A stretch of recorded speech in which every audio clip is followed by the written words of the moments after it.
Qui Salut est mon pote. mort, qui est né, c'est le jour du jour. Que s'est-il passé aujourd'hui dans l'histoire? Qui est mort, qui est né, que s'est-il passé aujourd'hui? Apprenons et cultivons-nous.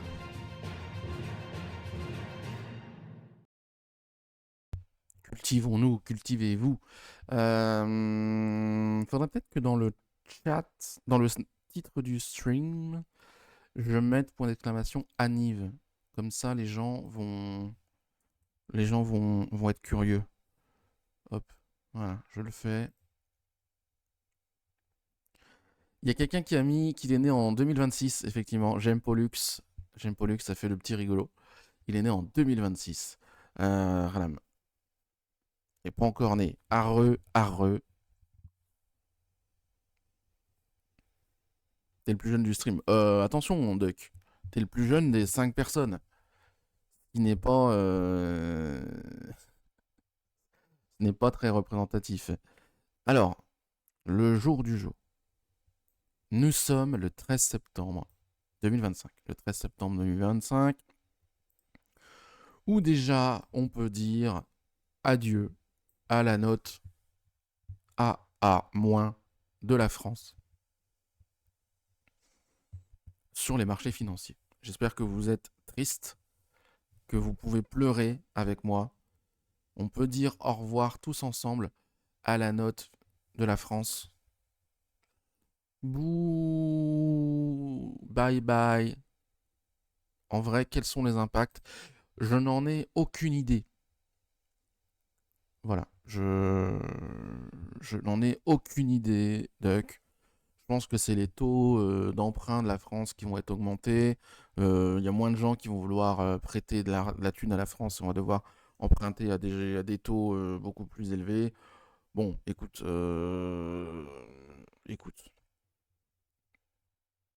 c'est la faute à qui?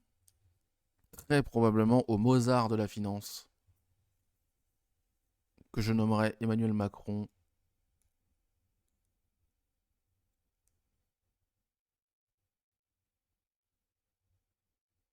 Après, c'est volontaire, hein, je pense. Enfin, loin de moi de vouloir être complotiste, mais si l'État disparaît, en vrai, moi, je pense que nos milliardaires, ils sont anarchistes. Comme ça, s'il n'y a plus d'État, on se réfère à qui? À eux. Et si on se réfère à eux, ça fait un peu un État absolutiste, comme une monarchie. Et du coup, ensuite, eux, ils ont tout le pouvoir et c'est trop bien. Les agences qui avaient si bien noté les subprimes.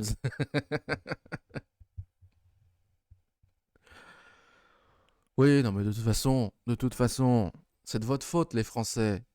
C'est de votre faute, hein. Si vous avez bloqué le pays en votant, déjà en manifestant le 10, et en plus, donc ça fait peur aux investisseurs, hein, vous avez bien compris.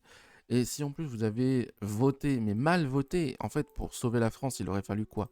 Que vous votiez de manière intelligente pour le parti de la droite. Donc soit LR, soit Macron. Là, à force de voter NFP et de faire que la France n'ait pas de Premier ministre stable, en fait, à cause de vous, les Français, on est obligé de baisser la note de la France. C'est pas de la faute des agences de machin ou de Macron. Non, non, c'est vous, les Français, qui votez mal.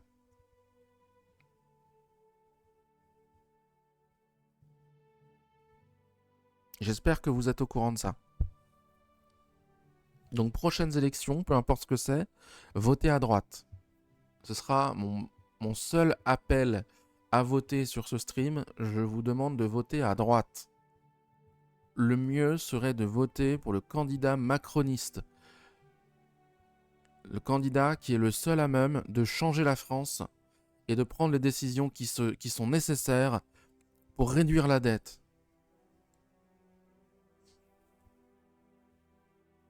Parce que ça suffit de ces gouvernements de gauche, insoumis, qui détruisent la France. Vous avez bien compris? Merci. C'était mon appel politique. Oui, mais on vote mal. Ben, votez femelle. Comme tu l'as écrit, Landry.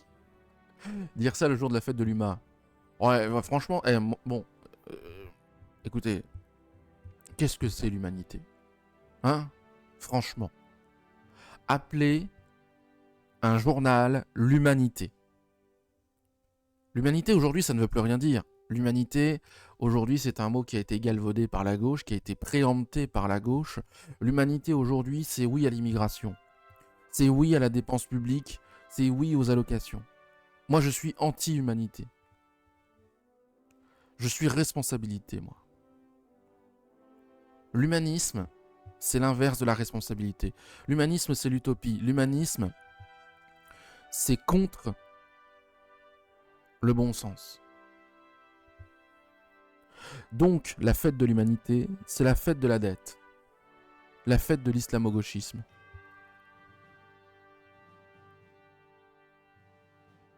Encore, moi, la dernière fois, j'étais aux universités, j'étais au congrès du MEDEF.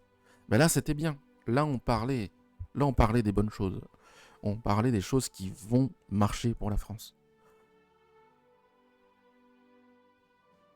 Enfin bref, parlons histoire. Parlons histoire pour que le monde se rappelle de ce qu'il faut faire. Par exemple, si je vous dis 13 septembre 1515, vous me dites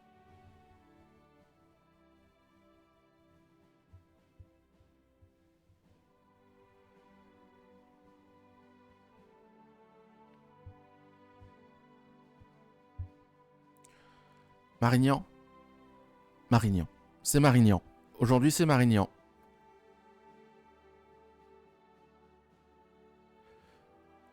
Julien Martin va bien. Guillaume Martin, le cycliste.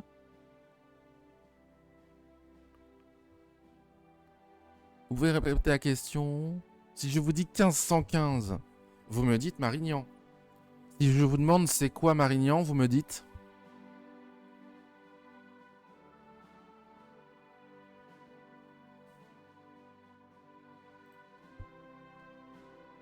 Vous me dites quoi? Oui, vous me dites. Stéphanie de Monaco, 1115, une ville, une bataille. Bonjour Gédor, président du MEDEF. Ah bah je me souviens plus de son nom, tu sais, mon nom s'appelle Bro. La mer Noire, non. 1515, c'est une bataille, effectivement, mais en fait, pourquoi c'est important? Pourquoi ça a de l'importance? 1515, Marignan. En fait, c'est une bataille qui a lieu en Italie. Hier, on a parlé de François Ier, qui venait d'être couronné roi de France en 1515. Et une de ses premières décisions, c'est de relancer les guerres d'Italie. On va aller sur Cronas.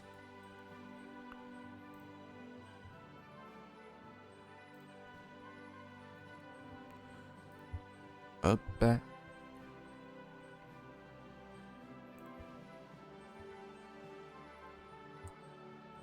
1515, hop. Comme vous le voyez, la France est lancée maintenant depuis une cinquantaine d'années, 70 ans, depuis la fin de la guerre de 100 ans. La France s'est lancée dans une conquête, dans des guerres d'influence en Italie, ce qu'on appelle les guerres d'Italie. Il y en a 11, si je ne me trompe pas. En fait, c'est l'endroit en Europe, l'Italie, qui est l'un des endroits les plus peuplés, les plus riches, les plus prospères économiquement, et aussi un lieu de culture avancée. La Renaissance vient de l'Italie. Eh bien, François Ier continue l'héritage de ses anciens, de ses prédécesseurs, et va en Italie pour mener des guerres. Alors, le but de François Ier en 1515, c'est de s'emparer du duché de Milan, que vous voyez ici, duché très riche, et qui est protégé par... en fait, qui a acheté des mercenaires suisses. Parce que les Suisses vendent leurs forces de guerre au plus offrant. Et donc le duché de Milan, extrêmement riche, pour se défendre, fait appel à une grande armée de mercenaires.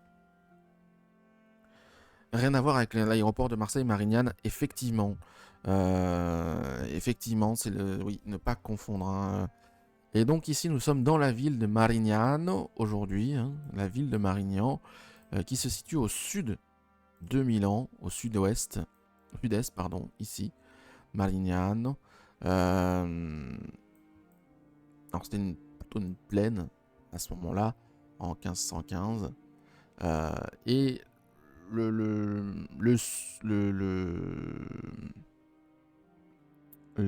comment on dit,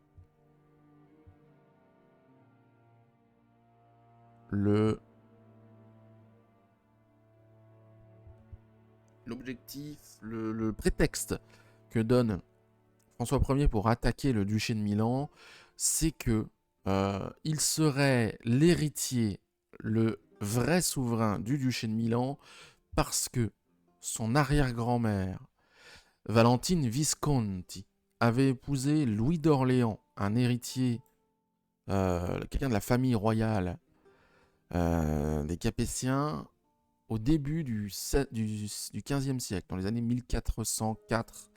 1404-1405, et Louis d'Orléans avait été assassiné, et du coup, normalement, il aurait dû hériter du duché de Milan et ses descendants.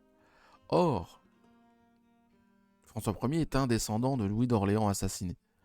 Donc, par son arrière-grand-mère, il s'estime héritier du duché de Milan et il veut le conquérir. Alors, ça a 100 ans, hein, mais bon. Mais bon, on n'en est plus à ça près. Donc, une armée française traverse les Alpes en juin 1515. Une armée de 60 000 hommes.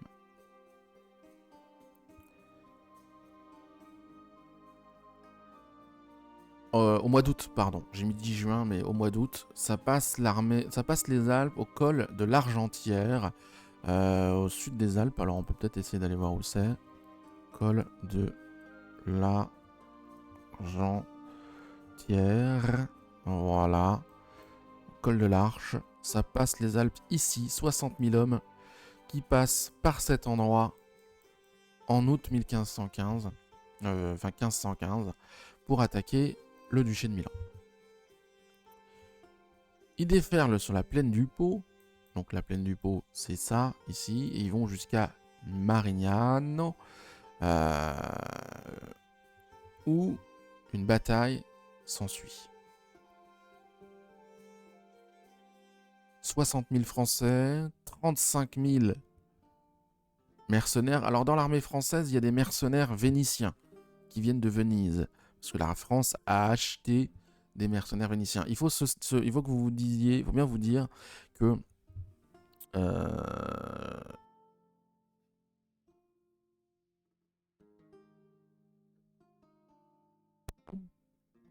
allô? Ah, c'est mieux. Au début du XVIe siècle, la mode est au mercenariat. Les armées consomment énormément de mercenaires. Les mercenaires suisses, les lance-quenets allemands, les arbalétriers génois, les vénitiens, les condottieri vénitiens. Voilà, c'est quelque chose d'extrêmement répandu d'utiliser des mercenaires. Et en fait, l'avantage, c'est que les nations, entre guillemets, les royaumes n'utilisent pas leurs propres troupes. Et perdre une bataille, c'est pas si grave. À la limite, tu ne perds que de l'argent. Bonjour Elkirox.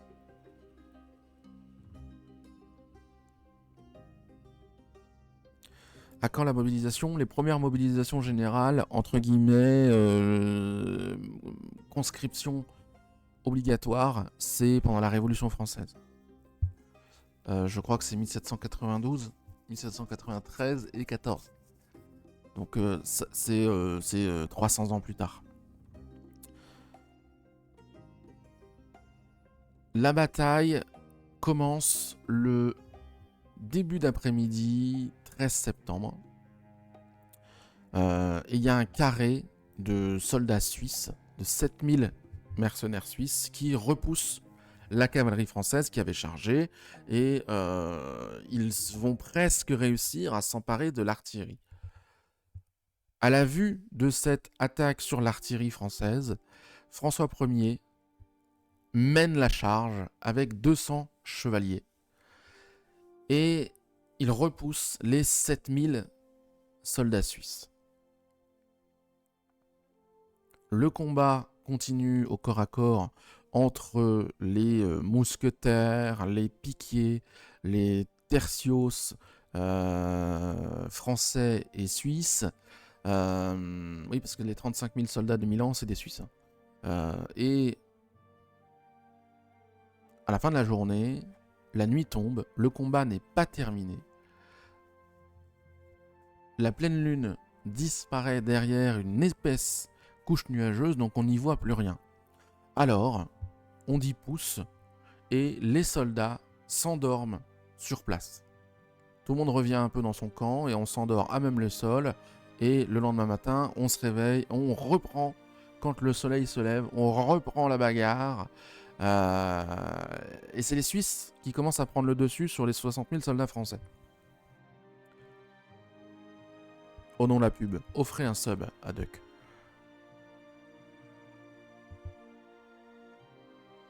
Les Suisses sont déjà au Vatican. Bonne question, on va regarder après. Au petit matin, ce qui se passe, c'est que les mercenaires vénitiens arrivent dans le dos pour sauver. Ils arrivent depuis Lodi, dans le dos des Suisses, pour sauver les Français. Les Suisses courent se réfugier à Milan. La bataille est un succès total. Alors,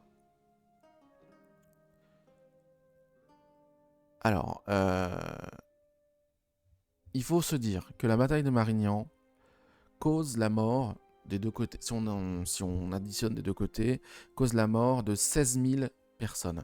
C'est l'une des batailles les plus meurtrières depuis extrêmement longtemps. En fait, l'utilisation de l'artillerie, des mousquets, l'utilisation de charges à répétition, le corps à corps avec des soldats bien entraînés, cause une mêlée générale qui est extrêmement coûteuse en vie humaine. Les 16 000 morts, ils sont pas, ils ont été à peu près quantifiés par un historien qui s'appelle Didier Le Fur, qui a écrit un livre sur Marignan en 2004. Donc voilà. Merci. Merci Jean-Paulux d'avoir offert un sub à Canalogie et pas à Duck. Canalogie qui a dit à Gougagou. Canalogie peut enfin rentrer en CP. Bravo Canalogie. Ah mais Canalogie il est en CE2, il arrête pas de se faire offrir des subs en fait. Merci Jean-Paulux. Merci beaucoup.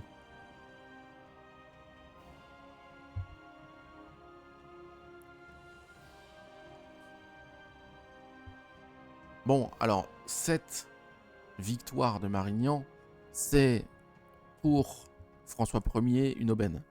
Parce qu'il vient d'être couronné roi de France et il avait besoin de quelque chose pour affirmer sa légitimité, pour que les barons qui potentiellement pouvaient se rebeller se calment en se disant, bon bah lui, ok, il fait le job. Donc il gagne cette bataille, il fait le job.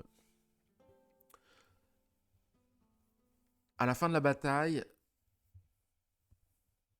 il y a un récit du XVIe siècle qui dit que François Ier se serait agenouillé devant le chevalier Bayard, Pierre Terrail de Bayard, et aurait été adoubé chevalier. Par un chevalier, parce que c'est comme ça que ça se fait. Pour devenir chevalier, il faut être adoubé par un autre chevalier.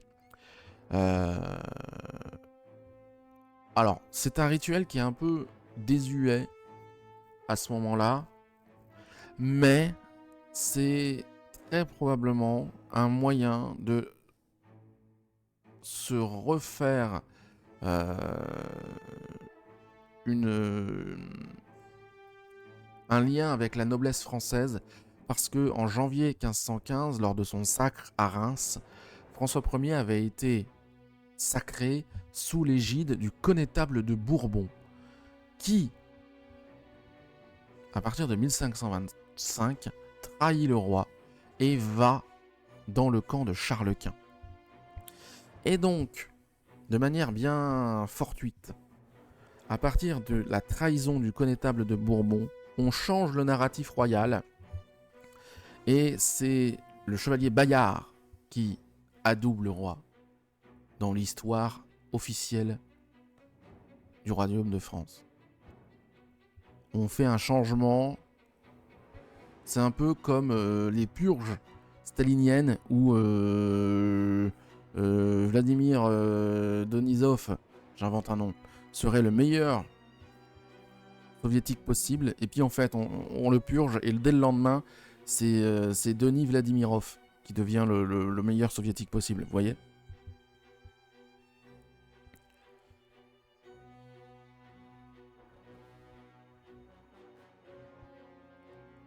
Le fur, comment ça le fur?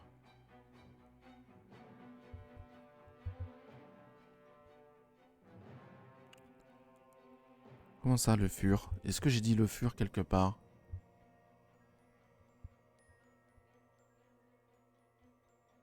Ah, Didier Le Fur, l'historien, d'accord. Ok. Ah, je pensais pas que vous alliez réagir là-dessus. Ok. Bayard, le chevalier sans peur et sans reproche, et pas Le Fur. Bon, du coup, cette victoire aussi en termes militaires, ça permet à François Ier d'en faire de la propagande. On édite, on fait des estampes qu'on met partout dans le royaume de France, qu'on fait distribuer à tort et à travers un peu partout, et même dans toute l'Europe. Et c'est pour ça qu'aujourd'hui vous entendez parler de Marignan sans savoir ce que c'est. C'est parce que c'est resté, ça a été vraiment un effort de propagande monumental de François Ier pour faire la pub de sa première victoire au combat.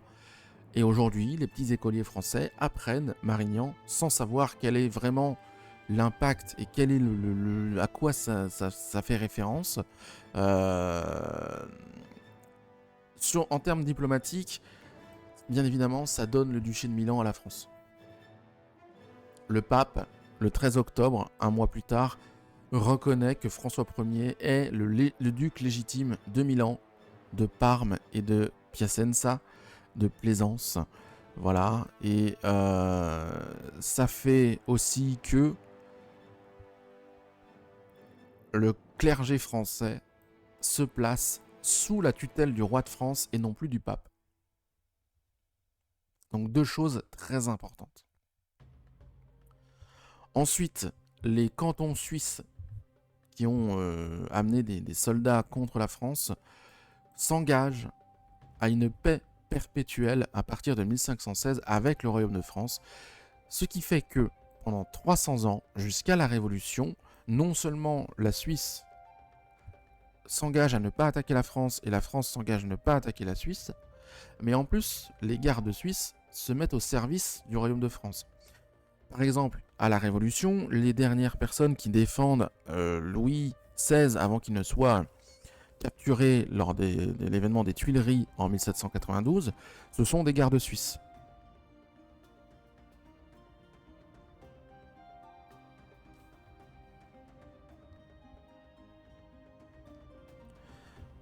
Donc c'est quand même une bataille qui a une importance assez majeure dans l'histoire européenne et dans l'histoire française, mais on ne vous l'apprend pas quand vous êtes à l'école. On vous dit juste 1515 Marignan, let's go et finito pipo quoi. Garde suisse pontificale. Depuis quand?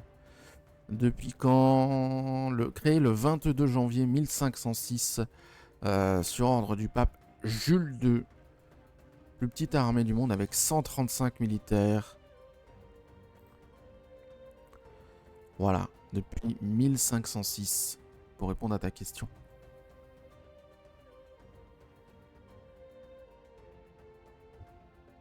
Finito Pipo, comment ça? Ça te... qu'est-ce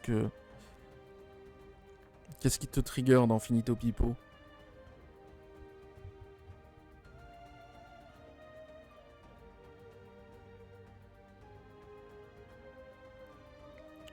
Tipo Inzaghi peut-être? Je ne sais pas. Voilà, donc c'était l'histoire de Marignane. Marignane 1515. Est-ce que je peux vous montrer une illustration de Marignane? Marignane, bataille de Marignane, voilà. Ici, vous avez une illustration où vous pouvez voir que le gros de la bataille, c'est des piques contre des piques.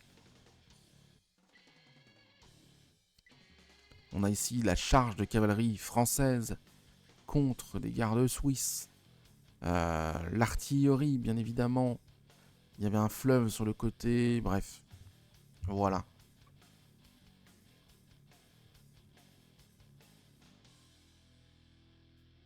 C'est type par Oscar. Bah, c'est type par Oscar pour l'autre événement, l'autre bataille du 13 septembre. Mais cette fois-ci, on part à Québec. On part en Amérique du Nord. Là. Tranquillement, on va se poser au large sur les rives du fleuve Saint-Laurent. Tout simplement, les rives du fleuve Saint-Laurent. Cet endroit à peu près là, L'Anse-au-Foulon, comme vous voyez ici, L'Anse-au-Foulon, c'est un endroit qui se situe ici, c'est une espèce de plaine où on peut après monter à travers un petit défilé ici, sur des plaines un peu plus hautes, à 15 mètres de haut, où on célèbre, où on commémore aujourd'hui un drame. Un drame pour la France, un drame pour le Québec. La fin du lien direct entre le Québec et le Royaume de France. On va en 1759, si je me souviens bien.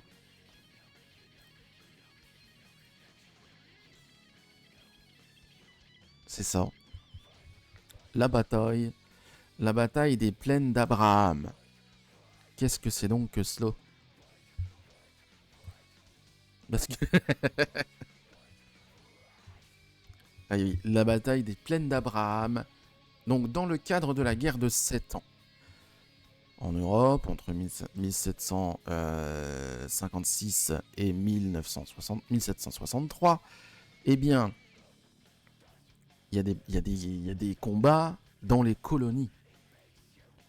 Est-ce qu'on peut aller voir 1759? Hop. Vous voyez, le royaume, tout ce qui est en bleu, ce sont les colonies françaises. Voilà. La Nouvelle-France, la Louisiane, tout ça. Et en orange, les colonies anglaises.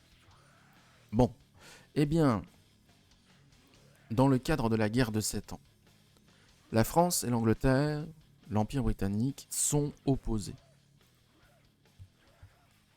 L'un des champs de bataille de cette guerre, c'est la Nouvelle-France et notamment le fleuve Saint-Laurent.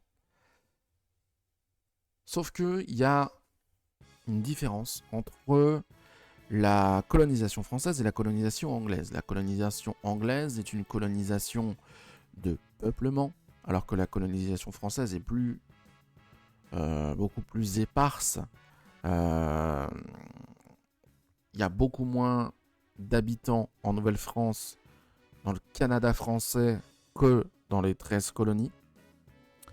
Et donc, les combats pour les Français se résument à éviter les gros engagements, des combats de forteresses, de forts, ou tenir des places fortes telles que Québec.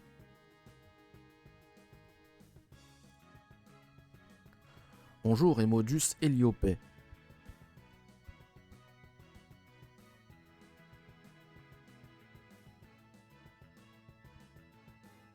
Très beau pseudo.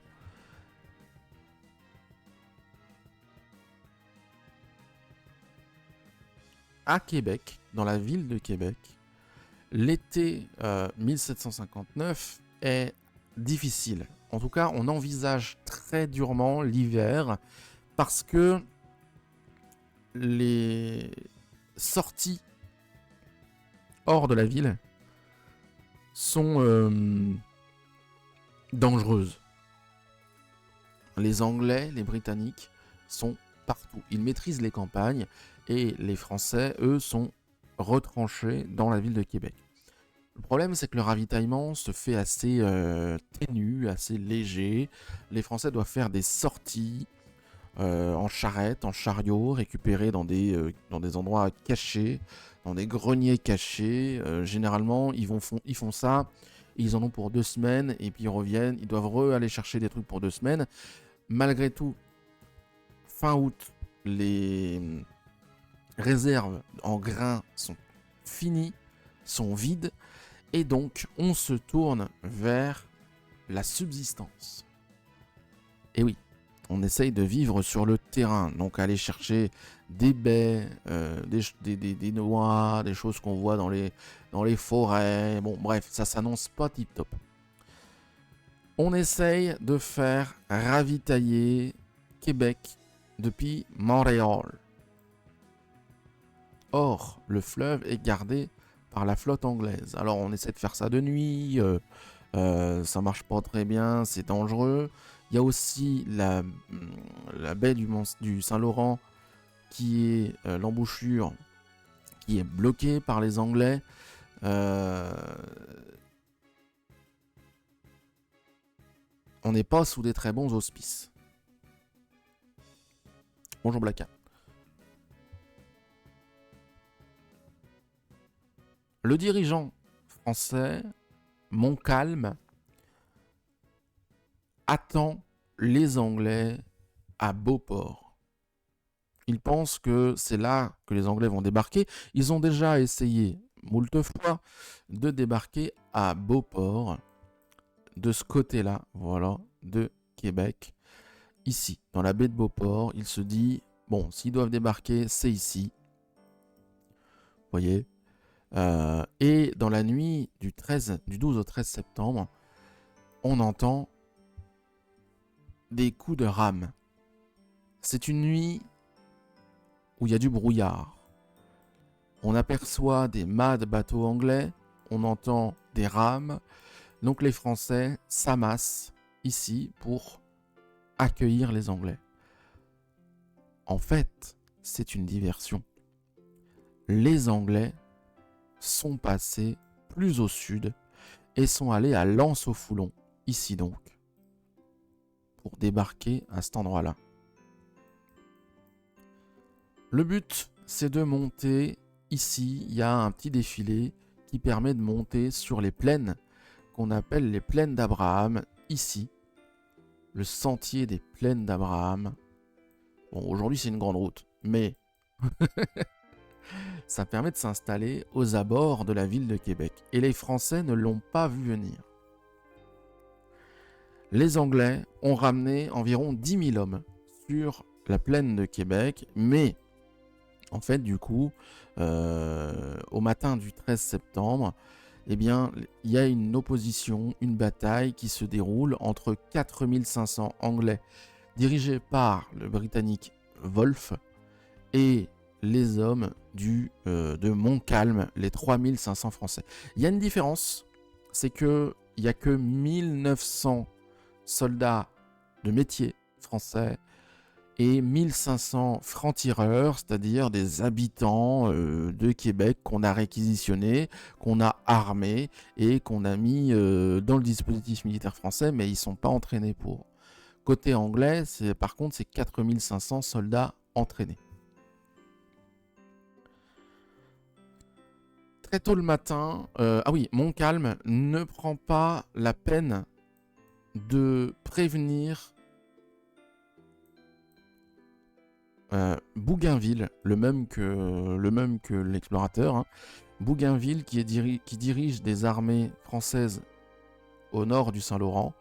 Il ne prend pas la peine de le prévenir que les Anglais ont débarqué. Il se dit, il doit déjà être au courant, il a dû entendre les coups de canon, je m'en bats les couilles, pas de demande d'aide. Donc ça va lui coûter très cher.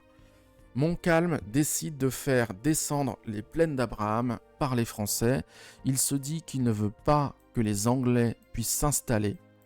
Voilà, et donc, il dit, je vais attaquer avant que les Anglais n'attaquent. Le problème, c'est que, alors je ne sais pas si on voit ici, voilà, on voit à peu près, vous voyez que ce champ de bataille est en descente. Donc les Français doivent descendre. Le problème qu'il y a, c'est qu'il a plu, que le temps est humide, qu'il y a des grosses flaques, que c'est de la boue, qu'il y a aussi les champs qui n'ont pas été récoltés, donc il y a du blé, c'est pas très praticable, et il y a des barrières en plus.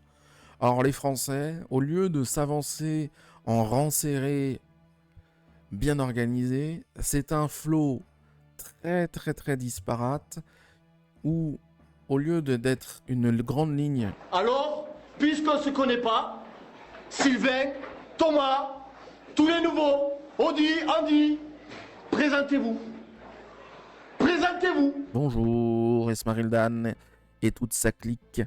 Bonjour. Bonjour Saint-Gaufre. Bon samedi. On parle de la bataille des plaines d'Abraham. Donc, on va faire un point, bien évidemment. L'idée de base des Français, c'est que là, il y a les Anglais. Là, il y a les Français. Vous voyez ? L'idée de base, c'est d'avancer en ligne pour que, au moment où vous arrivez proche des Anglais, vous soyez bien compact. Sauf que, dans le mouvement, eh bien les Français, on va dire qu'il y a une colonne qui avance ici, puis là, eux, ils sont là, puis eux, ils sont comme ça, puis eux, ils ont avancé là, puis t'en as qui sont là. C'est pas bien organisé. À 150 mètres, les Français qui sont mal entraînés tirent. Or, en 1759, les mousquets français ne sont pas efficaces à 150 mètres. La balle perd toute sa vélocité et son énergie cinétique. Elles rebondissent sur les Anglais. Tout au plus, ça leur fait des bleus, quoi. C'est de l'airsoft. C'est moins puissant que l'airsoft encore. Donc ça sert à rien. Je suis un monsieur. Et oui, tu as la référence, Jock Max. Bonjour Dempo. Bonjour Mordicus. Bienvenue, installez-vous. Les Anglais, eux, ne tirent pas. Ils sont placides. Les Français ravancent, cette fois-ci. Ils courent pour avancer jusqu'à 30 mètres des Anglais. Donc là, on commence à parler. Là, c'est mortel. Là, les balles, elles font ouïouïouï. Les Français attendent un petit peu pour que tout le monde puisse venir à la même hauteur et ils tirent en premier. Mais ils tirent mal. Ils visent mal. Leur tir est moins efficace que les Anglais qui ripostent après, pendant que les Français rechargent.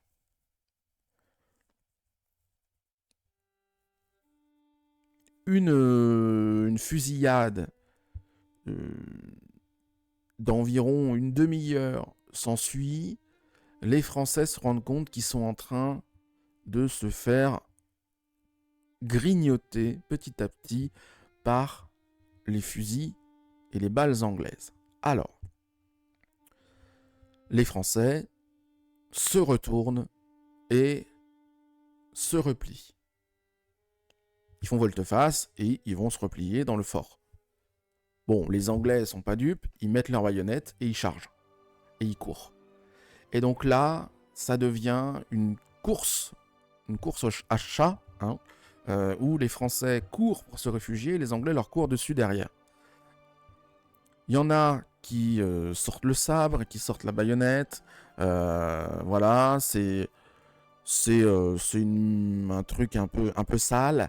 Et à ce moment-là, eh bien, chose assez rare, c'est qu'à quasiment au même moment, les deux commandants, le commandant anglais Wolfe se prend 3 balles et il meurt. Et le commandant français, Montcalm, se prend une balle dans le bas du dos et il meurt. Et donc, il n'y a plus de commandant.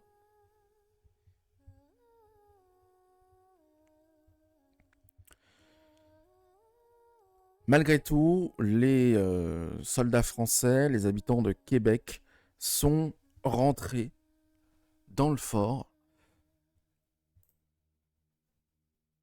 Merci voilà, ils sont rentrés dans le fort et bien du coup, le siège de la ville de Québec est fait par les Anglais. C'est une défaite française.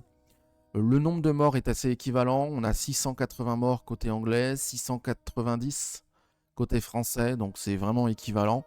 Le problème, c'est que du coup, la flotte anglaise fait le siège de Québec.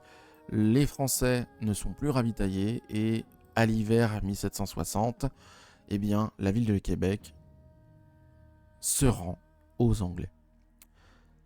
Ça a pour effet que la France n'a plus le contrôle militaire de ses colonies dans le nord de l'Amérique. Et lors du traité de Paris en 1763, la France perd la possession du Québec, du Canada français et de toutes ses possessions en Amérique du Nord au profit de l'Angleterre et de l'Espagne. Donc tout ce que vous voyez en bleu ici, qui appartenait à la France, eh bien, passe dans le giron anglais et espagnol. C'est une catastrophe pour les habitants francophones de cette région. Parce que à partir de là, ils vont être discriminés par les Anglais qui vont essayer d'imposer la langue française, la langue anglaise, qui vont essayer aussi de les contrôler dans le sens où beaucoup de Français, de francophones du nord du Canada vont être déportés de gré ou de force par les Anglais. C'est ce qu'on va appeler le grand déménagement. Ce qu'ils vont appeler le grand déménagement. Ce qui fait qu'aujourd'hui, on a des Acadiens. Tous les Acadiens et les Acadiennes sont en Louisiane, où les conditions anglaises, espagnoles, étaient plus acceptables que les conditions anglaises. Voilà. Et à partir de ce moment-là, le Québec n'appartient plus à la France.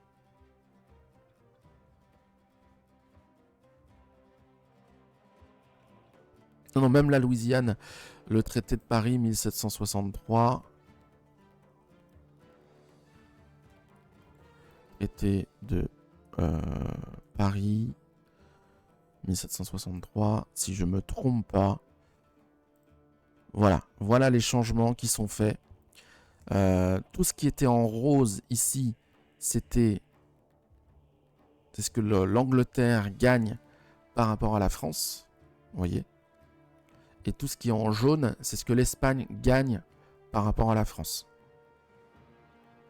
Donc la Louisiane devient espagnole.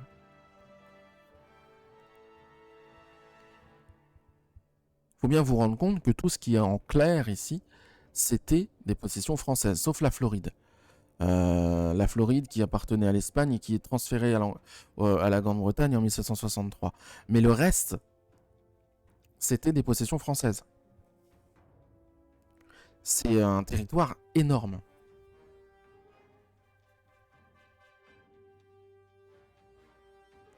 Et la bataille des plaines d'Abraham, voilà, c'est un moment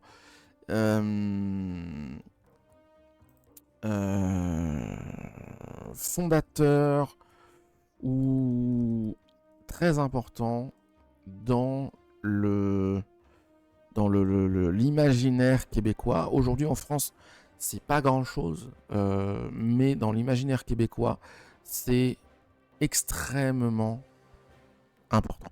Vous voyez ici une gravure qui montre cette bataille avec les Anglais qui montent depuis l'Anse au Foulon sur les plaines d'Abraham, les Français qui défendent la ville de Québec, le combat et les débarquements anglais avec la flotte anglaise et la ville de Québec qui est ici. Ça colonise fort. En fait, ça, c'est lié à la différence de type de colonisation qu'il y a eu entre la France et l'Angleterre. L'Angleterre a colonisé de manière pérenne, dans le sens où ils envoyaient énormément de gens habiter. C'est une colonie de peuplement. Ce qui donne ce que vous voyez ici, les 13 colonies qui sont extrêmement peuplées. Côté français, en fait, la colonisation, elle se fait plus par des endroits stratégiques où on peuple des forts, Montréal, Québec, Tadoussac, Détroit, je sais pas moi, le long du Mississippi, on fait des forts, etc. Saint-Louis, Louisville, tout ce que vous connaissez. Eh bien, tout ça, c'est des endroits qui sont assez peuplés, mais dans la globalité, le reste est vide. Les Français sont plus dans le lien, faire des liens commerciaux et des liens diplomatiques avec les natifs que le peuplement et l'extermination des natifs. D'ailleurs, les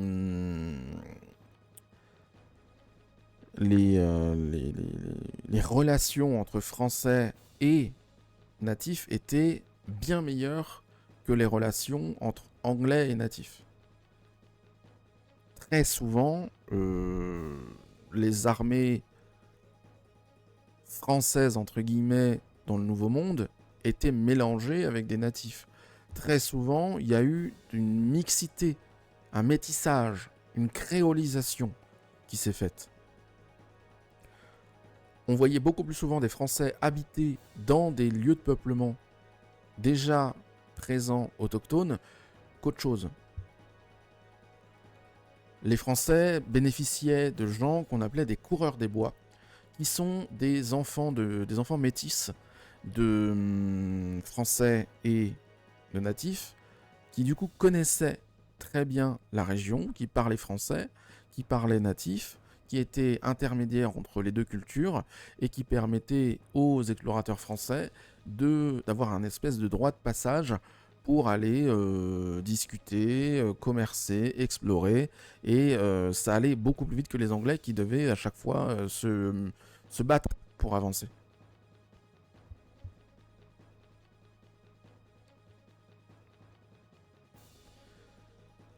Encore de la pub, si seulement j'avais un abonnement à cette formidable chaîne composée de si charmants spectateurs doux et généreux.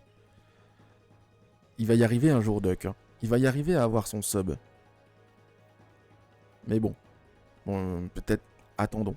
Est-ce qu'une âme charitable pourra offrir ça à Duck? On ne sait pas.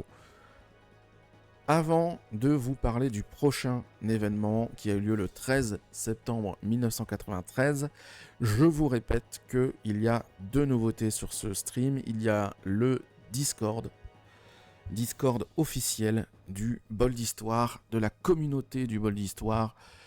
Je vous le présente, voilà, point d'exclamation Discord si vous voulez venir et être au courant de toutes les nouveautés et avoir une communauté incroyable qui vit bien, eh bien vous pouvez venir ici, point d'exclamation Discord, on vous accueille, et aussi vous pouvez faire point d'exclamation Aniv, ou alors là, c'est quelque chose d'extraordinaire, c'est le recensement de vos anniversaires pour pouvoir parler de vous dans les jours du jour. Ladri est né en 2005. Il est tout jeune, il a 20 ans, Ladri. Regardez le petit bébou. Oh, j'aime Pollux, il a cédé. J'aime Pollux, il a cédé à Duck. Bien joué, Duck. Et merci, j'aime Pollux, pour le sub offert à Duck. Bonjour Haineux. T'as un mot de tes parents. Ben, utilise les points de chaîne, s'il te plaît, Haineux, pour présenter le mot d'excuse au professeur, s'il te plaît.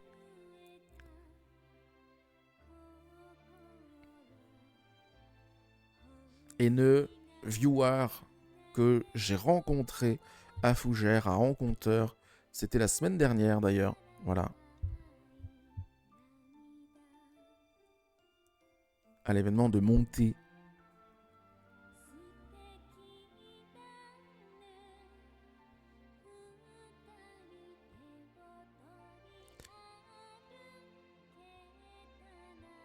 C'était un événement très cool. Sachez aussi que Rivenzi fait du Project Zomboid. Il est tombé amoureux du jeu. Ok ? Je suis en train d'essayer de voir pour me positionner sur le serveur RP qu'il va ouvrir courant du mois prochain, normalement. Peut-être en octobre. Voilà. Donc il y a des chances qu'il organise une semaine de RP sur Project Zomboid. Et alors là, je ne peux pas louper cet événement. Voilà, je vous le dis. J'ai vu qu'il y avait Nils qui était là tout à l'heure. J'aimerais potentiellement remettre au goût du jour le parti anti-slip. Bonjour Macron Zepam. Salam. Alaikum salam. Alaikum salam.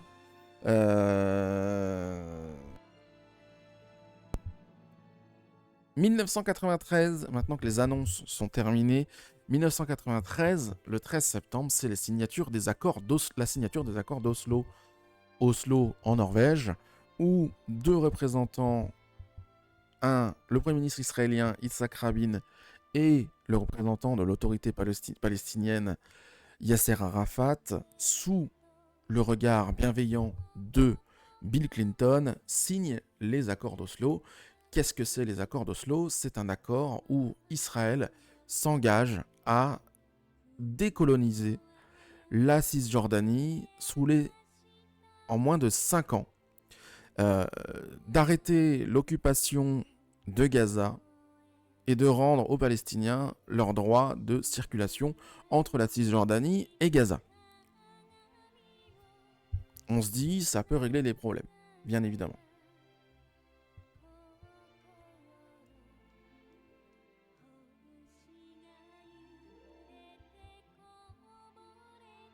Seine. Comment ça, Seine ? Comment ça ? Bah, la Seine, quoi. L'accord d'Oslo, par exemple.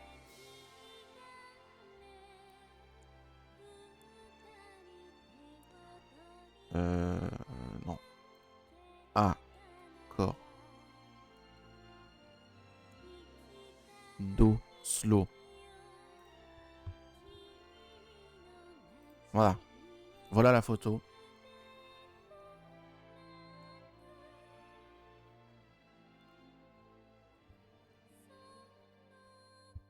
Donc voici la signature des accords d'Oslo. D'après vous, question pour vous, chat. D'après vos connaissances actuelles, est-ce que les accords d'Oslo ont été respectés ? Une question que je vous pose, question totalement innocente et naïve.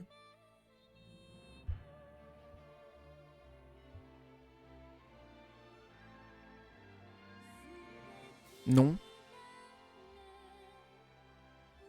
Mais moi je croyais qu'Israël avait respecté tous les accords et que c'est le Hamas. C'est le Hamas qui mène une guerre à Israël.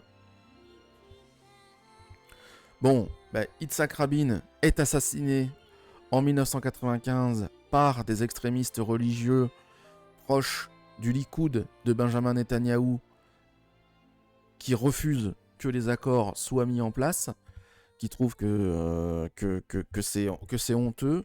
Et Yasser Arafat décède en 2003, potentiellement d'un empoisonnement au plutonium. Donc, aujourd'hui, les accords d'Oslo, on s'en sert pour se torcher le cul. Vous avez vu hier qu'en Cisjordanie, Israël a fait une rafle de 1500 Palestiniens en Cisjordanie et les a emmenés dans des prisons en Israël. On n'en sait pas plus sur ce qui s'est passé. Il y a eu un vote à l'ONU. Hier, il y a eu un vote d'une résolution pour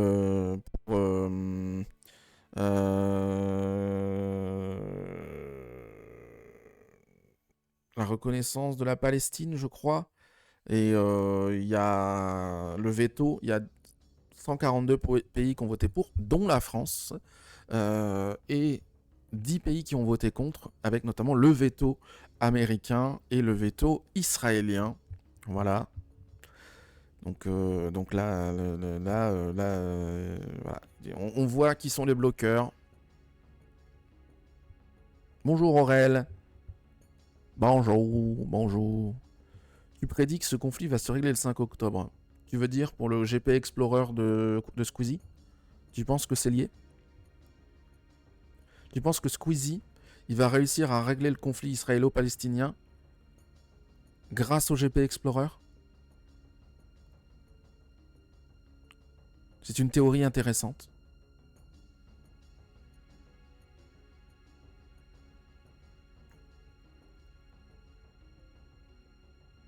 Ah, tu pensais à mon anniversaire?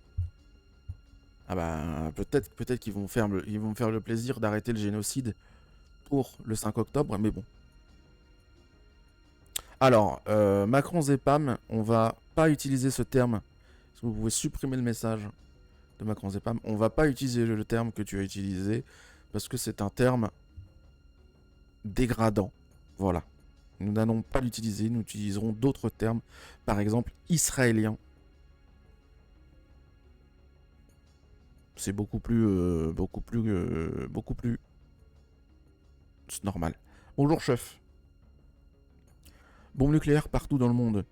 Bon non, Dean, ils peuvent... Attendez au moins l'anniversaire du stream. Soit mon anniversaire à moi, soit l'anniversaire du stream le 12 octobre. Comme ça, on aura fait la fête, quoi. Si jamais j'étais modérateur... bah tu n'es pas modérateur, c'est dommage. C'est dommage. Donc voilà, les accords d'Oslo, signés en 1993, qui ont valu un prix Nobel de la paix, je crois, à Yasser Arafat et Yitzhak Rabin. Sauf que ça n'a pas été respecté, tout le monde s'en fout, c'était l'hypocrisie. Let's go, hop, maintenant, on va faire l'American Riviera à Gaza. Ce n'est pas mon anniversaire. Si, c'est négatif. Si, c'est négatif. C'est négatif. Alors peut-être que c'est parce que vous êtes d'une ancienne génération, mais le terme que vous utilisez est négatif. Ils ne dégradent pas les Arabes. Mais c'est pas parce que eux ils le font que nous on doit le faire. Tu vois?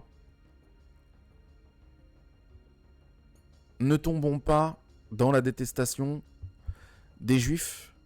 Il faut bien que vous vous mettiez dans la tête que c'est le gouvernement israélien, c'est une frange d'Israël, mais pas tout Israël, et que tous les Juifs du monde ne sont pas en Israël. Et que je connais des Juifs qui ne sont pas dans l'idéologie pro-génocide. Donc, pas d'amalgame. Ne versons pas dans l'antisémitisme. Restons humbles et restons droits, contrairement aux autres.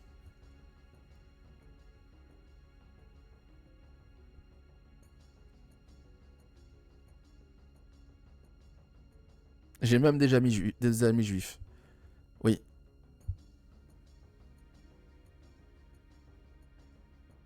Exactement. Comme le dit Aurel, le terme en P pour parler des gens, des gays, bah c'est pareil, le terme en F pour parler des juifs. Vous avez parlé de la fameuse bataille. On a parlé de Marignan et on a parlé de la bataille de la plaine d'Abraham. Des plaines d'Abraham. Donc oui, on a parlé de la fameuse bataille. bien évidemment. Et on dit pas arabe, on dit islamiste, c'est vrai. Ou Hamas. Mais bon, ça c'est vraiment si vous êtes très CNews compatible, vous dites Hamas.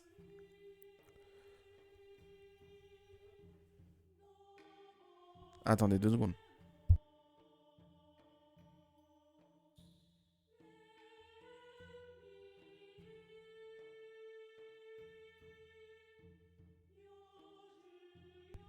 Mais Titanic, ça a changé, en fait, tout simplement. Ça a changé. Peut-être qu'à l'époque, c'était valable. Que c'est un retournement de stigmate, comme moi, en fait, je suis d'origine asiatique. Et j'ai longtemps accepté qu'on dise... mon ancien pseudo, c'était bol de riz. Ou qu'on dise, je sais pas, le noache, des trucs comme ça. Et ben en fait, tu l'acceptes parce que dans un sens, tu l'utilises pour retourner le stigmate, mais aujourd'hui, moi, je considère que je ne l'utilise plus. Et je ne veux pas, sur mon stream, que vous utilisez ces termes. Tout simplement.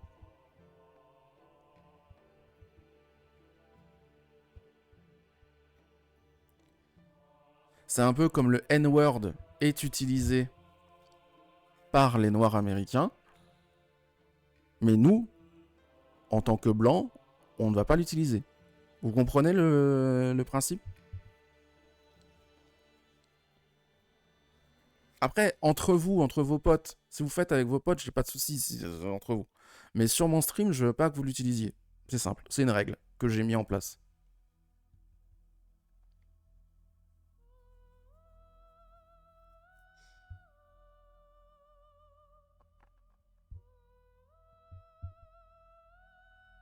Par contre, pour les Bretons, on peut dire les bouffeurs de crêpes. Ça, y a pas de problème. Ou les forceurs.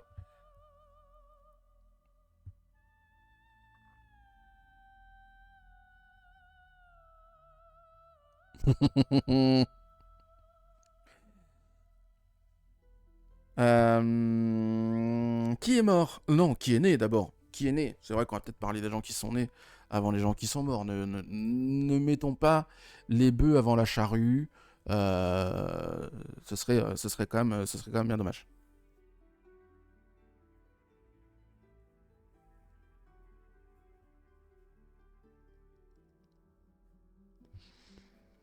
En fait, il y a plein de personnes concernées par des stigmates qui les intériorisent. Ça veut pas dire que c'est ok. Exactement. Exactement.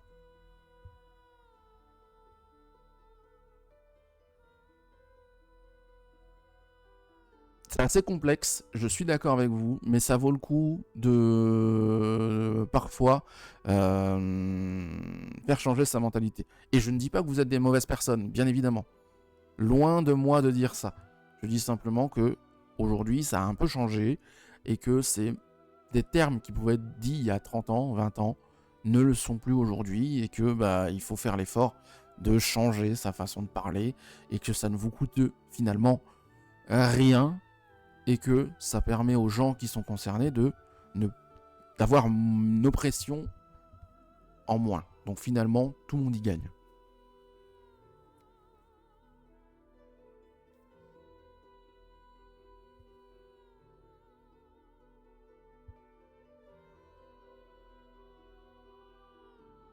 Allez, vous me bannissez Macron Zepam, s'il vous plaît. Comme ça, on va arrêter de parler de ça. Qui est né en 1803.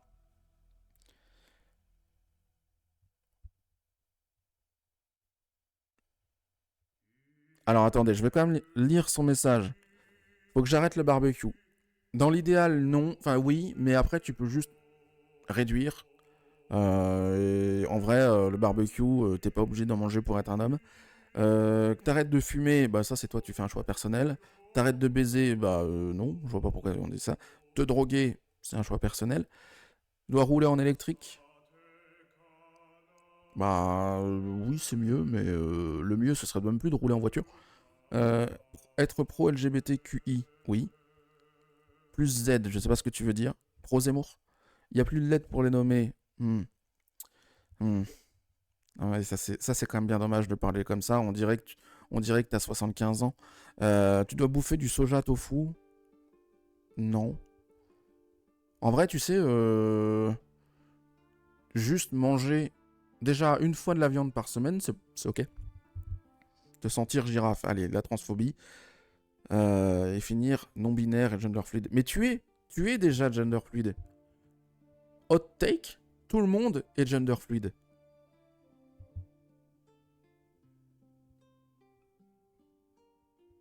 Tout le monde n'est pas 100% homme ou 100% femme, je vous le dis. Le genre est une construction sociale et donc en tant que construction sociale, vous pouvez avoir picoré à droite, à gauche, dans n'importe quel sens, et vous n'êtes pas obligé de cocher des cases. Hop, je suis woke. Alors, 1803, naissance d'un illustrateur, quelqu'un dont vous avez très probablement vu les dessins, mais que vous ne savez pas que c'est lui qui les a faits. C'est l'illustrateur des Fables de La Fontaine et des Voyages de Gulliver.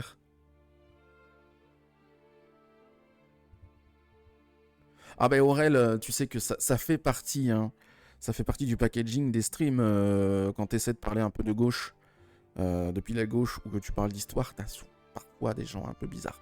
Alors, quel est le nom de cet illustrateur? Il porte le nom d'une ville de la Manche, sur la côte ouest de la Manche, une ville côtière, Zep. Alors Zep, il est pas né en 1803.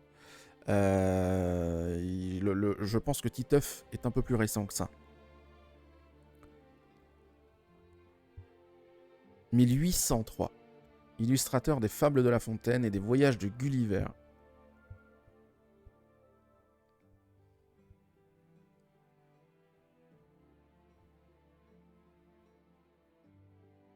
Jussu.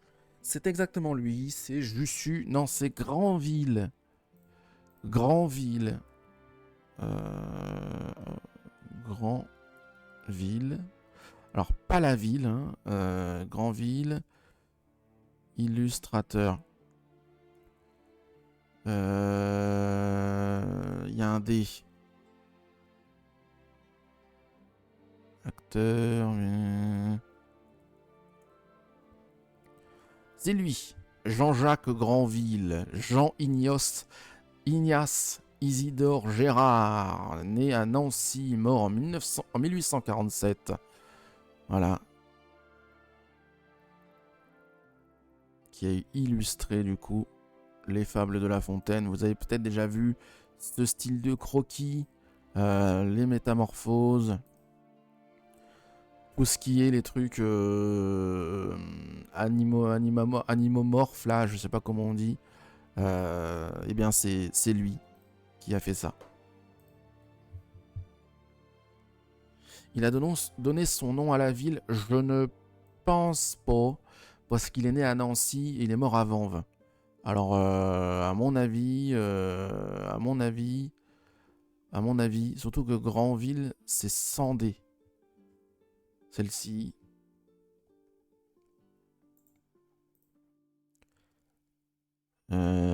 Histoire de Granville, urbanisme. Il n'y a pas typologie, toponymie. Le nom de la ville est mentionné en 1054. Attendez 2 secondes.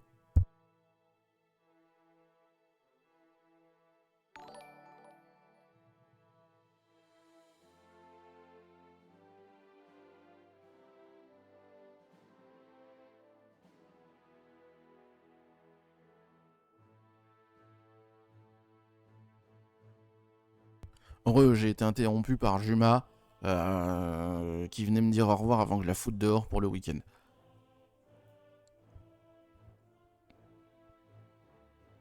C'est Juma qui me disait au revoir avant de partir. Parce qu'elle va passer le week-end chez sa mère et avec sa mère. Et du coup, moi, je suis solo. Et donc, du coup, je la mets dehors, bien évidemment. Vous connaissez le délire. Voilà. Donc, Granville vient de Grandi Villa, Grande Villa, Grande Ville. Bon, rien à voir avec l'illustrateur. Le beau-fils qui évite la belle-mère. Exactement. De toute façon, moi, je déteste les femmes. Je ne peux pas vivre à côté de femmes. C'est affreux. Hein. Comment je ferais sans mon barbecue? Alors, rebonjour Triple Buse. Non mais en plus les femmes elles gâchent l'ambiance. Hein. Bonjour Soviets. Ah non, il n'y a pas Soviets. Ah oui non, parce que j'ai renommé l'emote animé pour dire bonjour en le bol de Soviets. Parce que c'est lui qui l'a fait.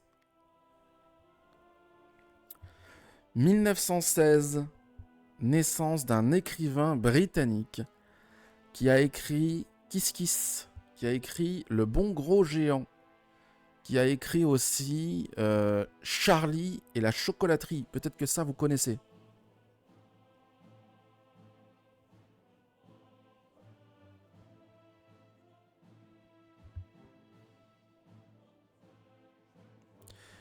Goodbye Juma. Mais Dean, il a son sub là. Il a eu un sub, Dean. Pourquoi Dean t'as un badge alors que tu ne l'avais pas avant? Tu t'es réabonné mais tu ne l'as pas fêté. Ok. Bon, bah écoutez. Je n'ai pas eu la notif. Je n'ai pas eu l'alerte. Je sais pas comment faire. Tu recharges la page et tu vas pouvoir fêter ton resub.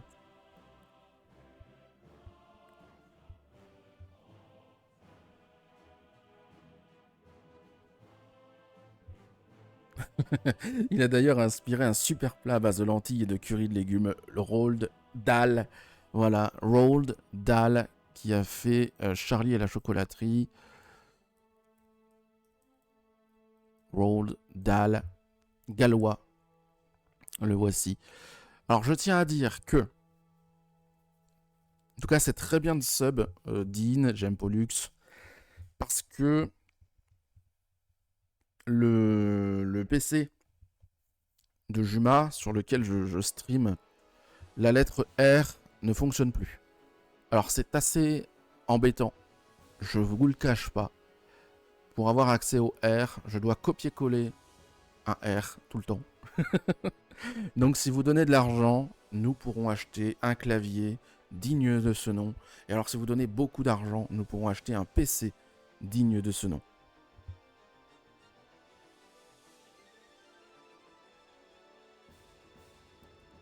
Sachez que c'est un PC qui a passé énormément de temps à l'étranger, qui a voyagé, qui a vu du monde. Donc du coup, il faudrait vous cotiser.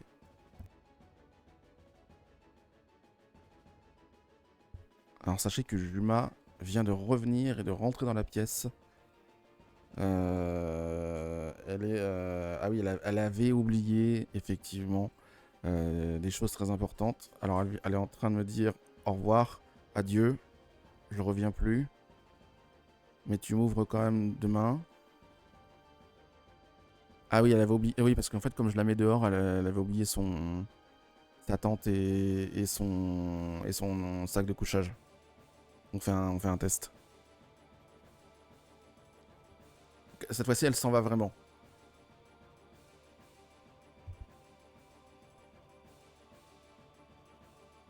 Elle me swat. Elle me swat chez elle. C'est fou ça quand même. Comment faire une révolution sans R? Eh oui, j'ai besoin du R pour faire la révolution. Cotisez-vous.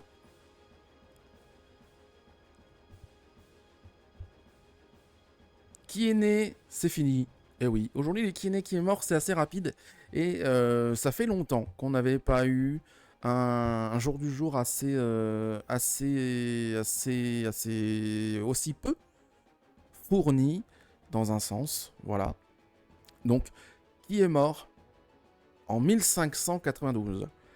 Quelqu'un qui a été maire de Bordeaux en 1581 et 1585, un ami de Étienne de la Boétie, qui fut diplomate et négociateur pendant les guerres de religion. Donc, côté catholique, qui a pas mal intercédé pour les catholiques, pour Henri III, pour Charles IX et pour Henri IV. Quelqu'un qui a été surtout philosophe. Juppé, et non. Philosophe, à Bordeaux, l'université porte son nom. C'est l'université... Il a écrit un journal de voyage, il a écrit des essais, il a écrit sur l'humanisme, l'homme et les sciences humaines. C'est Montaigne, bien joué, haineux. On s'écoute tout ça, mais c'est quand le prochain contrôle surprise? C'est tous les fins de mois. Toutes les fins de mois, Raton Fripon, bonjour. Toutes les fins de mois. C'est Michel de Montaigne. Et bonjour Istarion. L'Institut Montaigne, effectivement. Alors, Hit, ça tombe bien que tu en parles. Parce que, alors déjà, je vais vous montrer Montaigne. Mais, Michel Ekem de Montaigne, voilà. C'est bien que tu en parles, Hit. Parce que si tu fais point d'exclamation Aniv dans le chat, tu vas avoir accès à un lien sur lequel tu vas devoir cliquer. Voilà. Tout le monde clique sur le lien, s'il vous plaît. Point d'exclamation Aniv.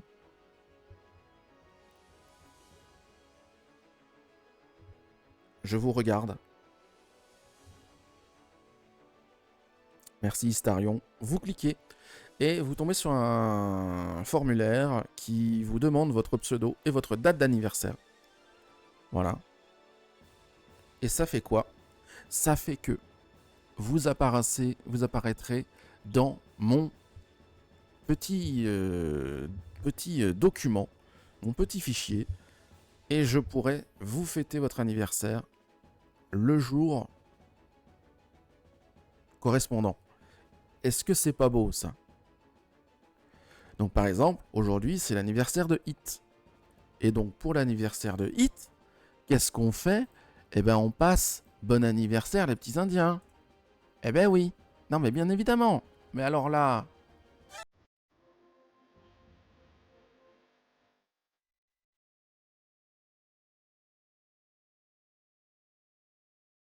Oui, bien sûr, je le connais. Bien sûr, je le connais par cœur, Aurel. Bien sûr. Bien sûr.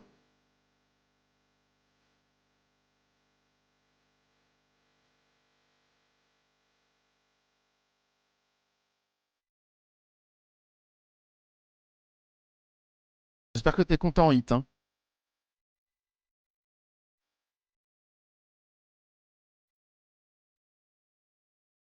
Pas très vieux friendly. Non mais voilà, on ne vous jugera pas. Nous ne vous jugerons pas. J'ai pensé à ne pas demander l'année de naissance. Mais bon, je me suis dit, ça fera du content. Euh, Voilà. Alors sachez que toutes vos informations que vous mettez dans ce document, dans ce formulaire, sont bien évidemment collectées et seront utilisées plus tard à des fins publicitaires. La CNIL est totalement d'accord avec ce que je viens de vous demander. Voilà, vous apparaissez Istarion, Aurel, qui ont rempli le document. Pour l'instant, tous vos anniversaires sont déjà passés cette année, hein. On n'a personne qui est né en septembre, octobre, novembre ou décembre. Écoutez, ça fait plaisir. Au moins, on n'aura pas à faire d'anniversaire sous peu.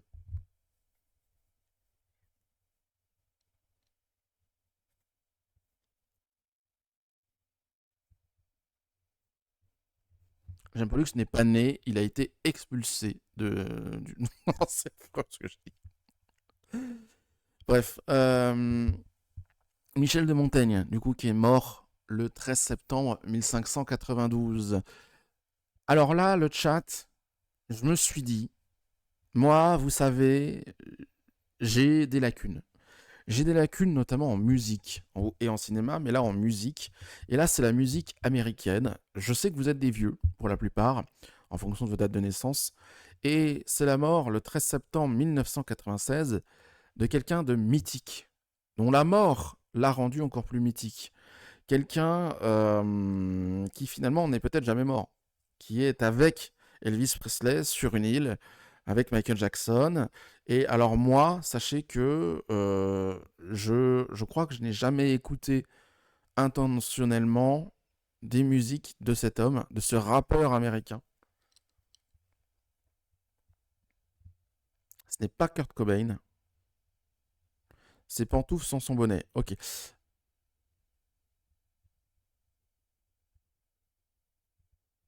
C'est Tupac, effectivement. Tupac Shakur. Alors, fun fact. Aujourd'hui, il y a une fête dans mon village qui s'appelle le Festival de l'Indien, sur le thème des natifs américaines. Ah, le terme indien, il est chargé aujourd'hui. Merci Hit, merci Simple Pigeon d'avoir rempli. Oh, Simple Pigeon qui est né en 1900. Aïe, aïe, aïe, aïe. 125 ans, la personne. J'espère que ça va bien. J'espère que vous avez encore toute votre tête. Non, 50 Cent n'est pas encore mort. Bah, le mot indien, il est dingue. Bah,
Changes de Tupac.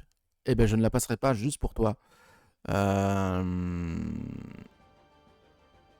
Mort en 2022 d'un réalisateur français. Est-ce que tu utilises le site web je suis mort.com? Non, je ne l'utilise pas. Mort d'un réalisateur français en 2022 qui a réalisé Sauf qui peut, Pierrot le Fou, Le Mépris, Ce n'est pas Bakri. Donc, j'aurais dit acteur. J'aurais dit acteur, réalisateur. Là, c'est réalisateur tout court. Est-ce que j'ai des cinézouzes? Transpaillette nous dit Godard. C'est effectivement Jean-Luc Godard. Jean-Luc Godard. Franco-suisse, pardon, excusez-moi.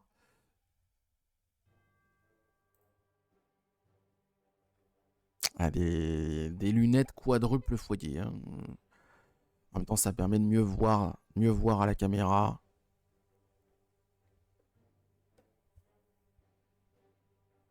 Ce n'est pas Michel Audiard, du coup. Je suis mort.com, effectivement, par contre, regarde mon stream pour être sûr de qui est né, qui est mort. Non, mes deux principales sources, c'est bien évidemment Wikipédia, et il y a ensuite Hérodote.com. Hérodote.com, je fais un peu plus gaffe, parce qu'ils ont plutôt tendance à dire de la merde parfois. Mais voilà, c'est mes deux principales sources. Et après,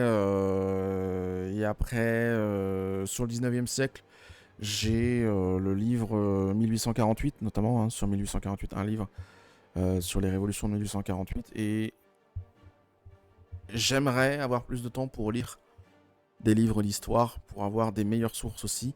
Et pourquoi pas, en fait, l'année prochaine, entre guillemets, quand le jour du jour aura un an, pouvoir faire des focus plus importants, plus intéressants, plus précis sur certains sujets.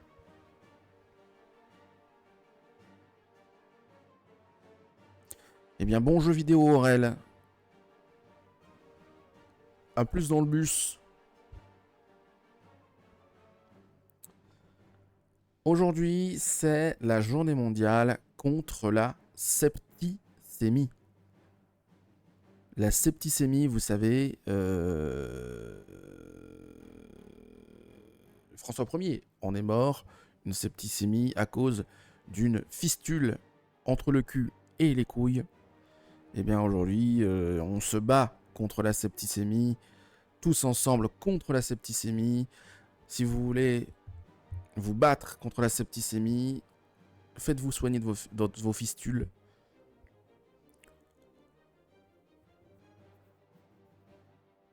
La septicémie, c'est une infection qui se répand dans tout le corps et dans tous les organes, et hop, finito, mouru, quoi.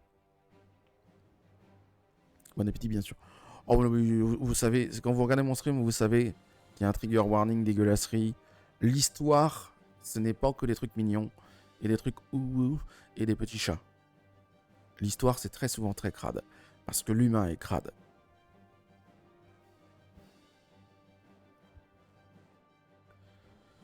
Aujourd'hui, c'est la Saint... Oh, les prénoms du jour. La Saint Lidoire. Le prénom Lidoire. Celui-là, vous ne l'avez pas vu venir. Lidoire.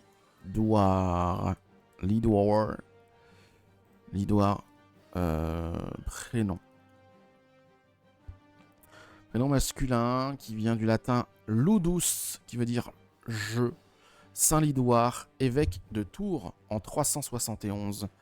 Voilà. J'espère que c'est un prénom qui vous intéresse.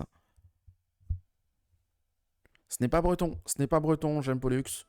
Attention, tu t'es un peu chauffé trop tôt là. Ce n'est pas breton. Autre prénom du jour, Aimé, au féminin. Le prénom Aimé. Aimé, c'est ce qu'il y a de plus beau. Il vient de Amatus, qui signifie littéralement aimer.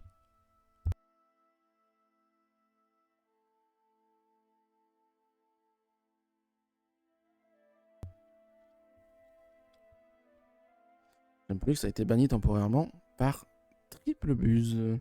Il faut débanner J'aime Pollux. Triple Buse qui utilise ses pouvoirs de breton pour asseoir une oppression contre des gens qui finalement ne font qu'exprimer leurs sentiments.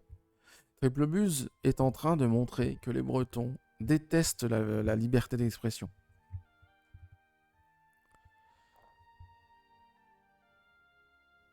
Loin de moi de dire que les Bretons, à travers Triplebuze, sont des totalitaires, mais voilà. Dean a pris son abonnement, il a réussi à renouveler et à partager son abonnement. Merci Dean pour les 2 mois consécutifs d'abonnement. Tu passes en CE1 normalement, bravo. Tu as maintenant appris à lire, tu as appris à compter, tu vas pouvoir commencer à faire des additions et des soustractions et à conjuguer au présent. Donc bravo Dean.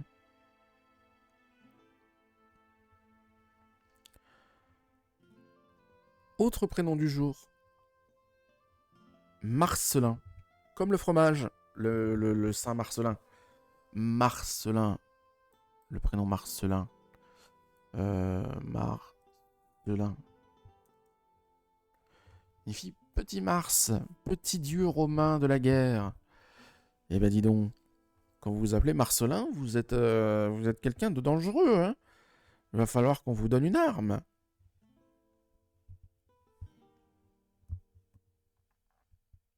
Comme El Famoso dessin animé. Oui, mais on en parle assez souvent de Marcelino Panivino, donc je me suis dit qu'on n'allait pas en parler aujourd'hui. Avis sur le fromage Saint-Marcelin.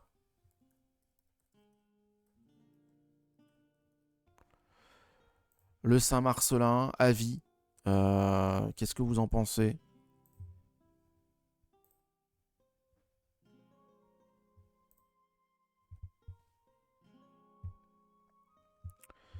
Numéro 1, surcoté, incroyable. Ah là, il va falloir plus de surcoté.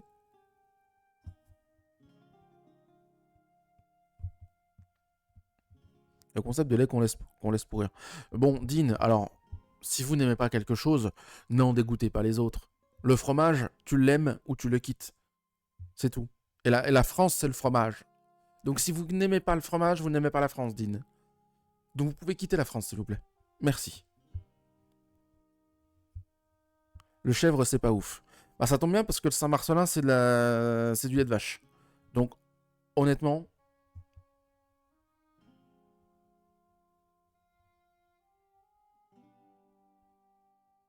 Oupsie. Donc bon, finalement,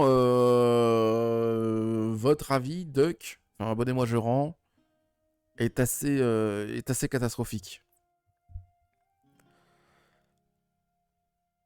Moi, je trouve que ces fromages, là, comme ça, là, tout raplapla, où la croûte est très goûteuse, hein. La croûte a le goût du pied. Ah, j'aime, hein, mais c'est pas dans mon top des fromages. Voilà. Voilà, je le dis, moi honnêtement, mes fromages favoris, c'est les fromages de chèvre, les fromages de brebis, les fromages basques, les fromages grecs, les chèvres, le Sainte-Maure de Touraine. Voilà, ça, c'est des fromages que j'aime beaucoup. Bonjour Péripici. Branler des animaux pour laisser pourrir leur jus pour s'en délecter. Mais c'est pas du branlage d'animaux. C'est le pis. Si on n'est pas là, les vaches, elles ont mal. Caprice des dieux ou rien. Oh, là là, oh les avis désastreux. Après, le caprice des dieux, c'est très bon. Mais c'est quand même un avis désastreux. Pardon, mais un osso irati avec une confiture de figues ou d'oignons. Pardonnez-moi. Mais là, on touche le Graal.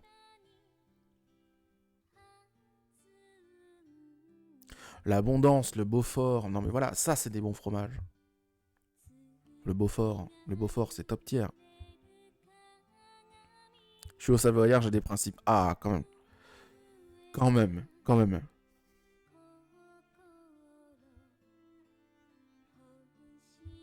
Le Sainte-Maure de Touraine frais. Peut-être. Peut-être que quand il y avait eu les historiques, donc c'était le festival de Nota Bene à Montbazon, donc à côté de Tours, peut-être qu'il servait des petits pains médiévaux, fourrés à la patate, au lard et aux Saintes-Maures de Touraine, frais, hein, parce que c'était littéralement à 10 km. Peut-être que j'ai dépensé tout mon argent là-dedans et que j'en ai mangé plus que de raison. Peut-être. Mais qui, ici, était là pour le dire? Personne. Donc vous ne pouvez pas m'accuser de cette chose.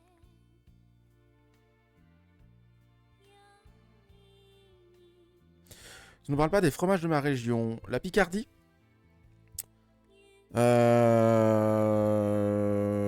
Le fromage Picard. Alors, fromage Picard.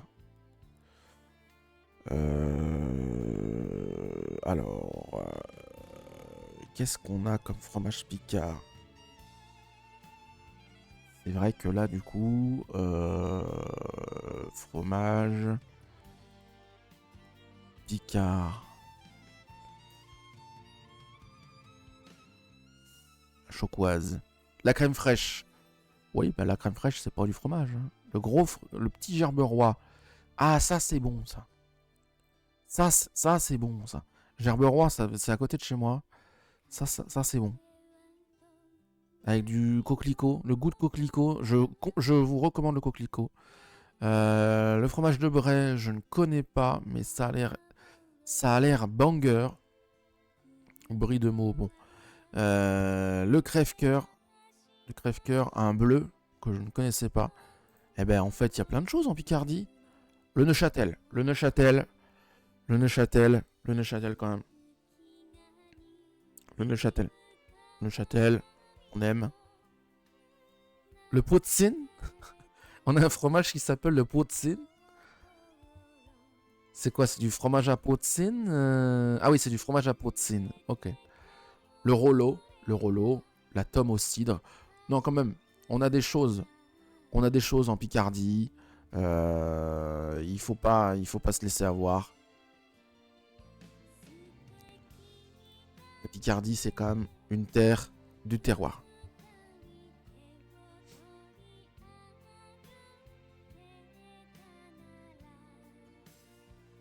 Donc quand tu dis il n'y a pas une ou deux spécialités, il y en a. D'ailleurs, il faudrait que je les goûte. Le crève-cœur, il m'a donné envie. J'ai oublié son nom, mais il m'a donné envie aussi.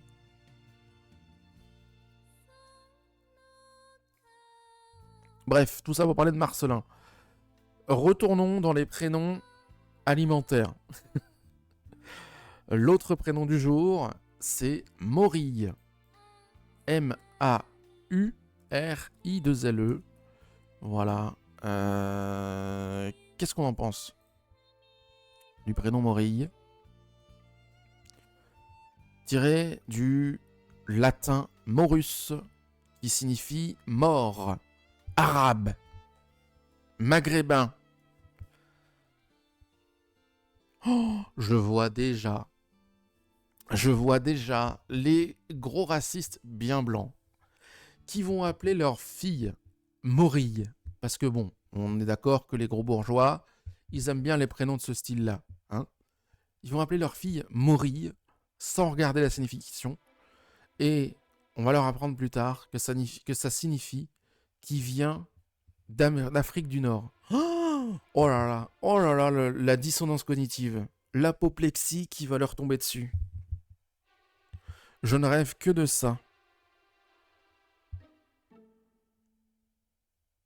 Bonjour Sarah Crochet. Maurice, ça donne faim. Bien évidemment. Pour la deuxième année du jour, test quotidien d'un fromage. Ah ben, va falloir que vous m'envoyiez des fromages. Pardon, mais va falloir que là, vous m'abonniez à des box de réception de fromage. Tu vas te doucher le cul. Eh ben, bon douchage de cul.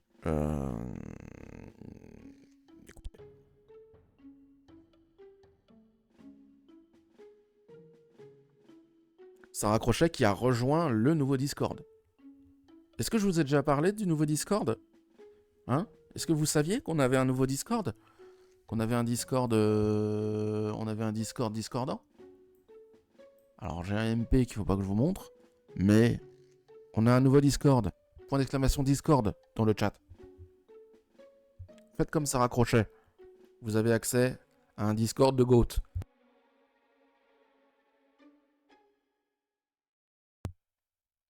Où on participera, on fera le bol d'art, vous pouvez donner des idées, si vous avez des questions à poser sur l'histoire, vous pouvez le faire aussi. On participera peut-être à certains jeux. Il faudrait qu'on fasse, je me disais aussi, des soirées communes. Ou des jeux, des trucs, on verra ce qu'on peut faire.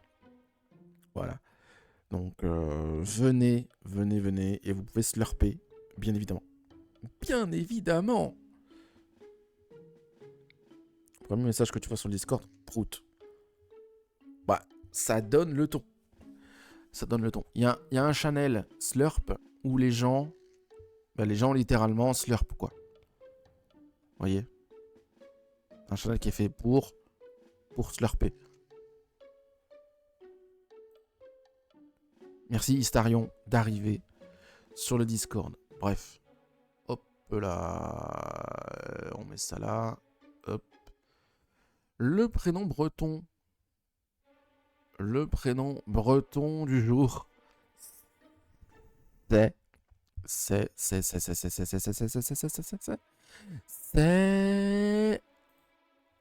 Aman.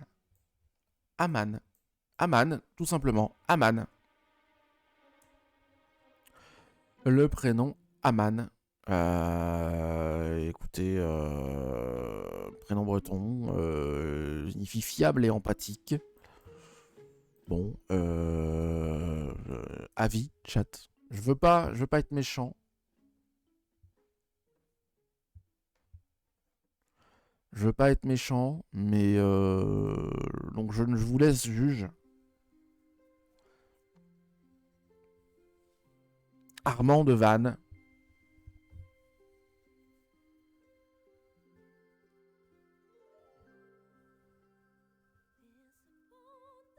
Amman, moi, ça me fait penser à la capitale du Yémen.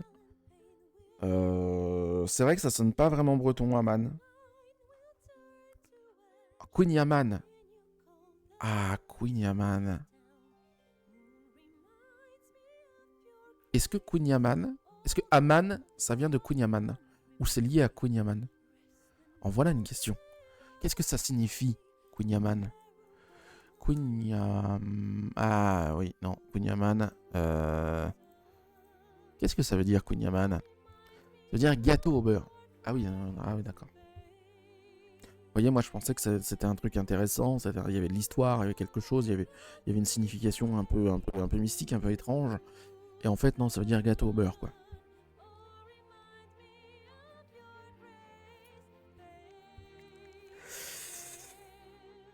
Vous savez, on est finalement tout le temps déçus par les Bretons.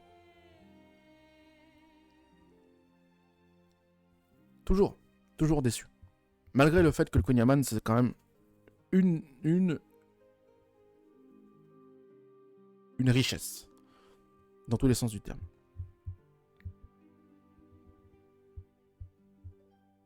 Dicton du jour. Le dicton du jour, comme dirait Jacques Chirac. À la Saint-Aimé, point de mouton affamé. Ok.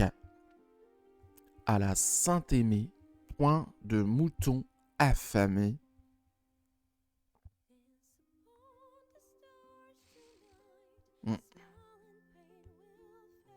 Ok. Ok.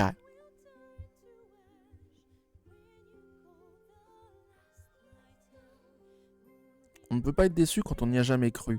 Tu n'as jamais cru à la Bretagne? Tu fais partie de ces gens qui pensent que la Bretagne n'a jamais existé? Si jamais tu penses ça, viens sur le Discord. Je vais faire un channel complotisme anti-breton. Et il sera accessible à tous, sauf aux Bretons. Faudra montrer patte blanche.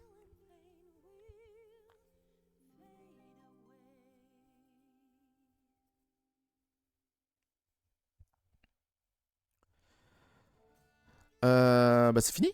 C'est fini pour ce jour du jour. Assez rapide, entre guillemets, dans les standards actuels, hein, où on finissait les jours du jour généralement vers 11h40, 11h30, parfois midi.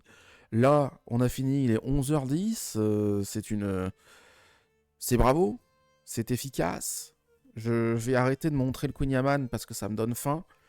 Et stop le Queen Yaman parce que sinon je vais aller me chercher à bouffer, j'abandonne le stream et je vous laisse tout seul. Donc voilà.